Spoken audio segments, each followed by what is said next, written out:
Kioo cha kweli cha mwanadamu ni jamii inayomzunguruka. Ndio wanakujua wewe una faida ama wewe una hasara, wewe unaishi kwa wema ama kwa ubaya. Twajuana, tuonyeshana vidole. Wanga wapo hapa, lakini nikiuliza nani ni mwanga, inawezekana kuna mtu usiku wa kuamkia leo alikuwa Kasulu, yuko hapa kaja na ungo, yuko miongoni mwetu pengine hapa. Haya, kama upo jitokeze tuone. Hatoki mtu. Kwamba hatoki mtu. Haji mtu.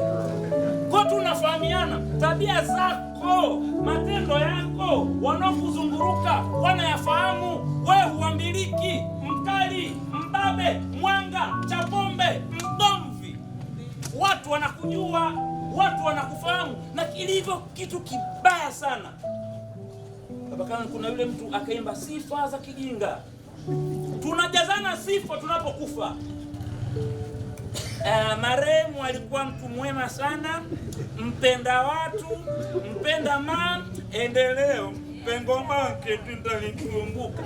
Kumbe mlikuwa mnatamani asafiri, mnatamani ahame mtaani kwenu. Kwa nini? Mkorofi, mzambiki, mchonganishi, mbea, fitina kabisa. Lakini akiwa tunamwambia sifa.